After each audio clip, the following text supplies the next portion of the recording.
Hello everyone. आज हम maths chapter 2 में रिमाइंडर थ्योरम को समझेंगे। ओके, तो उसके पहले मैं आपको थोड़ा सा एक चीज़ दोबारा से रिवाइज करवा देता हूँ। वो है zero of a polynomial and zero theorem. Zero polynomial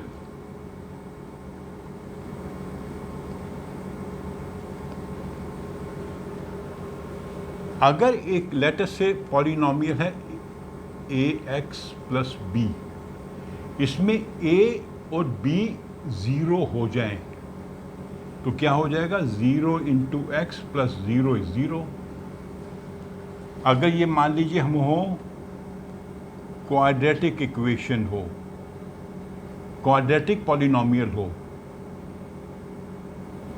तो इसमें a b c तीनों ज़ीरो हैं, तो ये होगा 0 into x square plus 0 into x plus 0 is 0। तो जिस पॉलिनोमियल में सभी कोफिशिएंट्स ज़ीरो हों तो उसे कहते हैं ज़ीरो पॉलिनोमियल। ओके, और इसकी जो डिग्री होती है वो होती है नॉट डिफाइंड, क्योंकि हम डिग्री कहाँ से लिखते हैं? जो टर्म की हाईएस्ट पावर है। इसमें तो कोई टर्म ही नहीं है, ये भी ज़ीरो है, ये भी ज़ीरो है, ये भी ज़ीरो है, तो कोई टर्म में पावर ही नहीं है, तो हम कहते हैं degree is not defined. Degree of zero polynomial is not defined. हमें पता ही नहीं है कि क्या उसकी डिग्री होती है, तो ये हो गया ज़ीरो पॉलिनोमियल। अब है ज़ीरो ऑफ पॉलिनोमियल। ये मैंने आपको पिछले वीडियो में डिटेल में समझाया था, थोड़ा सा रिवाइज कर देता हूँ ताकि अगर किसी को कंफ्यूजन है तो रहे ना। ज़ीरो ऑफ ए पॉलिनोमियल, तो मान लीजिए एफ एक्स कोई है ए एक्स प्लस बी, तो कोई ऐसा नंबर जो हम x की जगह लगाएंगे तो उसकी वैल्यू ज़ीरो बन जाए। मान लो वो नंबर है c, तो a into C plus B is zero. c कोई ऐसा नंबर है जो इस पॉलिनोमियल में लगाने से इसकी वैल्यू ज़ीरो हो जाती है, तो उसे कहते हैं ज़ीरो ऑफ ए पॉलिनोमियल। ठीक है, अभी हम आ जाते हैं रिमाइंडर थ्योरम पर। तो रिमाइंडर थ्योरम के लिए पहले आपको मैं सिंपल चीज़ समझाता हूँ। मान लीजिए 15 को हम 6 से डिवाइड करेंगे, तो 15 को हमने 6 से डिवाइड किया, 6 दूनी 12 3, तो इसमें कोशेंट क्या बना? 2, और रिमाइंडर क्या बना? 3। ये डिवीज़र है, ये डिविडेंट है, तो हम ऐसे भी समझ सकते हैं 15 is equal to 6 into 2 plus 3। Divisor और कोफिशिएंट को मल्टीप्लाई करेंगे, इन दोनों को मल्टीप्लाई करेंगे, डिवीज़र और कोशेंट को, और उसमें रिमाइंडर को ऐड कर देंगे तो हमारे को डिवीज़र मिल जाता है। ठीक है, अभी मान लीजिए हम 2x क्यूब को डिवाइड कर रहे हैं विद x। ये डिवीज़र है, ये डिविडेंड है, तो 2x क्यूब को जब हम x से डिवाइड करेंगे तो यहाँ पे आएगा 2x square. 2x square into 2x is 2x cube, तो रिमाइंडर ज़ीरो। तो इसका कोशेंट क्या होगा? Quotient will be 2x square, remainder होगा ज़ीरो। तो हम क्या कर सकते हैं? 2x क्यूब का इसको इससे मल्टीप्लाई करेंगे, डिवीज़र को कोशेंट से मल्टीप्लाई करेंगे, x into 2x square plus zero, remainder is zero. ठीक है,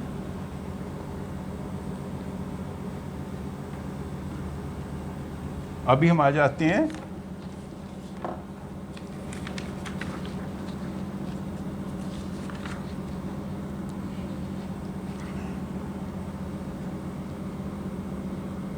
मान लीजिए हम लेते हैं 3x square plus x minus 1, इसको हम डिवाइड करते हैं x+1 से। तो डिवाइड करके देखते हैं, 3x² + x - 1, लॉन्ग डिवीजन करेंगे, x +1 इससे डिवाइड करना है, ये डिवीज़र है, ये डिविडेंड है।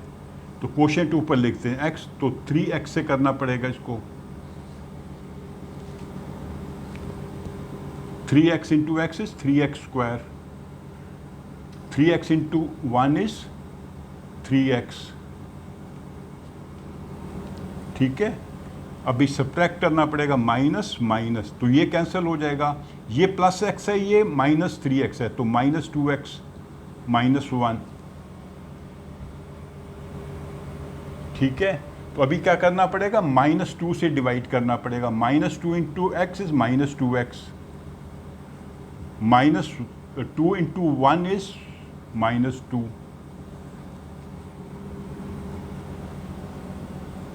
तो अभी ये प्लस हो जाएगा, ये भी प्लस हो जाएगा, ये कैंसिल हो जाएगा, पहले ये कैंसिल हुआ था, तो 1 में से 2 गया, +1, तो इसमें क्वोशिएंट क्या आएगा, 3x - 2 और रिमाइंडर आएगा 1।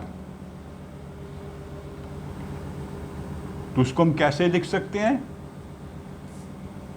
3x² + x - 1 = इन दोनों को मल्टीप्लाई करेंगे, x + 1 × 3x - 2 + 1, ये जो रिमाइंडर है।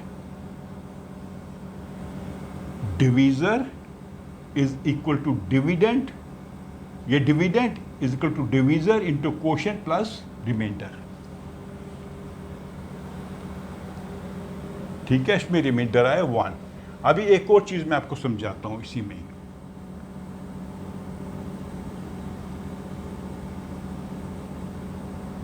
x+1 जो है, जो डिवीज़र है, जिससे हमने इसको डिवाइड करना है, इसका ज़ीरो क्या है,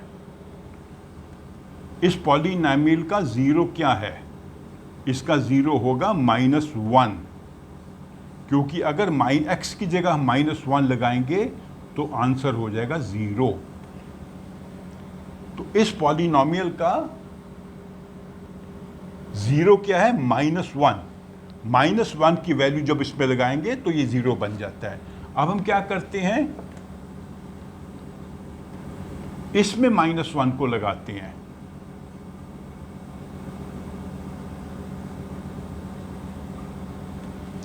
(3x² में x की जगह -1, x की जगह -1, -1, तो ये क्या हो जाएगा, ये -1² तो प्लस हो जाएगा 3 -1 + -1, तो 3 में से 1 गया 1, जो रिमाइंडर था।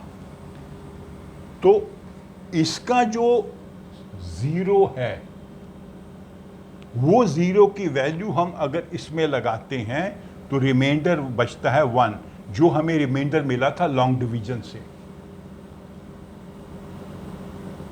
समझ आया? तो ये होती है रिमाइंडर थ्योरम। तो रिमाइंडर थ्योरम क्या होती है कि अगर मान लीजिए हमारे पास एक डिवीज़र, एक पॉलिनॉमियल है f(x), इसको हम डिवाइड करते हैं दूसरी पॉलिनॉमियल से, मान लीजिए qx से, तो क्वोशिएंट आएगा प्लस रिमाइंडर आएगा। कोई भी पॉलिनॉमियल है वो हायर डिग्री की है, ये फर्स्ट डिग्री की है, ये फर्स्ट डिग्री की है, फर्स्ट डिग्री या डिग्री 1 जिसको कहेंगे, डिग्री इज 1 इसकी, जैसे x+1 या x - 1 या 2x + 2 या 2x + 4, जो वेरिएबल है उसकी डिग्री 1 है। बाकी कोफिशिएंट कांस्टेंट कुछ भी हो सकता है। तो जब हम इस डिवीज़र को, इस पॉलिनॉमियल को इस पॉलिनॉमियल से डिवाइड करेंगे जिसकी डिग्री 1 है, तो हमारे पास एक क्वोशिएंट आएगा और एक रिमाइंडर आएगा। तो ये रिमाइंडर की वैल्यू क्या होगी, वो रिमाइंडर की वैल्यू होगी जब हम एफ एक्स में इसकी 0 लगा दें, मान लीजिए इसका 0 है m, तो हम m जो है इसमें लगा देते हैं, तो जो आंसर आएगा वो इसके बराबर होगा। करके देखते हैं, एक और क्वेश्चन करके देखते हैं।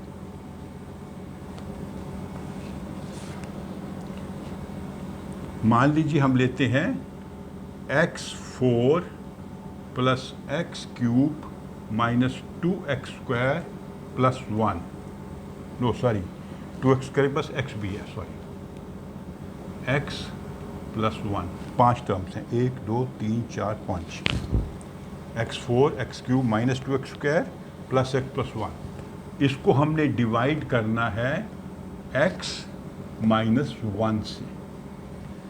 तो इसकी डिग्री 1 है, जो हमने कहा था कि डिवीज़र की डिग्री 1 होनी चाहिए, और इसका 0 क्या है? इसका 0 है 1। क्यों? क्योंकि अगर हम 1 की वैल्यू लगा देते हैं इसमें, f1 equal to 1 minus 1, x की जगह हमने 1 लगा दिया, तो 1 माइनस 1 इज 0। तो 0 हमने क्या क्या था? 0 ऑफ ए पॉलिनोमियल, वो नंबर जो हम इस पॉलिनोमियल में लगाएंगे तो पॉलिनोमियल का टोटल वैल्यू 0 होना चाहिए। तो यहाँ पर वो नंबर बनता है 1 यहाँ पर लगाएंगे तो इसकी टोटल वैल्यू 0 हो जाती है। ये मैंने आपको करके दिखाया। तो इसका 0 है 1। तो अभी हम क्या करेंगे, इसमें लगाएंगे 1, x की जगह 1, यहाँ भी x की जगह 1, यहाँ भी x की जगह 1, 1 प्लस 1, यहाँ भी 1 1 1 1 1 क्यों लगाया? क्योंकि इसका 0 1 है। इसका 0 1 क्यों है? कि 1 लगाने से ये पॉलिनोमियल 0 बन जाती है। अब इसको सॉल्व करते हैं। 1 प्लस 1 माइनस 2 प्लस 1 प्लस 1, 1 2 3 4, 4 में से 2 गया 2।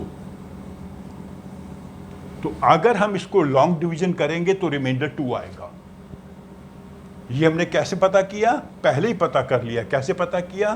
कि इसका 0 पता किया, इसका 0 है 1, वो 1 की वैल्यू यहाँ पे लगा दी, हर जगह x की जगह 1 लिख दिया, तो उसको सॉल्व किया तो आंसर बना 2। तो जब हम डिवाइड करेंगे, लॉन्ग डिवीजन करेंगे, तो वहाँ भी रिमाइंडर 2 आएगा। अभी मैं आपको करके बताता हूँ।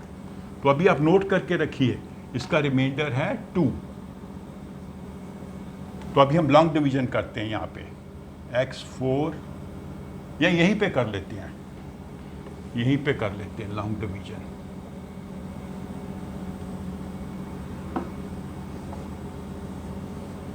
x माइनस 1 से हम कर रहे हैं लॉन्ग डिवीजन। तो ये x4 है, तो x क्यूब से जाएगा x क्यूब, x4 हो जाएगा माइनस x क्यूब। ठीक है, अब इसको हम सब्ट्रैक्ट करेंगे, ये माइनस बन जाएगा, ये प्लस बन जाएगा, ये कट जाएगा, x ये बन जाएगा 2x cube minus 2x² plus x plus 1। ये सारी टर्म्स नीचे आ जाएंगी। अब ये 2x क्यूब है तो यहाँ पे जाएगा 2x² से, 2x² into x is 2x cube. हम हमेशा पहले टर्म से फर्स्ट टर्म को डिवाइड करेंगे, बाकी ऑटोमेटिकली होती जाएंगी। 2x² से 2x क्यूब बन गया, ये बन जाएगा माइनस 2x², ये बन जाएगा माइनस, ये बन जाएगा प्लस, ये टर्म भी कट जाएगी, ये भी कट जाएगी, नीचे क्या बचेगा x प्लस 1, ये भी कैंसिल हो जाएगी, ये भी कैंसिल हो जाएगी, यहाँ ये कैंसिल हुई थी, x प्लस 1, तो ये x है, ये x है, तो प्लस 1 से जाएगा, 1 into x, 1 into minus 1, minus 1। अब सब्ट्रैक्ट करेंगे, ये माइनस हो जाएगा, ये प्लस हो जाएगा, ये कट जाएगा, 1 प्लस 2, तो ये रिमाइंडर बचा जो हमने रिमाइंडर थ्योरम से पता किया था। तो अब हमने वेरीफाई भी कर लिया, लॉन्ग डिवीजन करके जो हमारा रिमाइंडर आया था वही रिमाइंडर हमें मिला था रिमाइंडर थ्योरम से। तो हमने एक प्रकार से इसको वेरीफाई कर लिया। तो ये हमारा हो गया कॉन्सेप्ट रिमाइंडर थ्योरम का। तो रिमाइंडर थ्योरम क्या होती है, मैं फिर से एक बार आपको समझा देता हूं।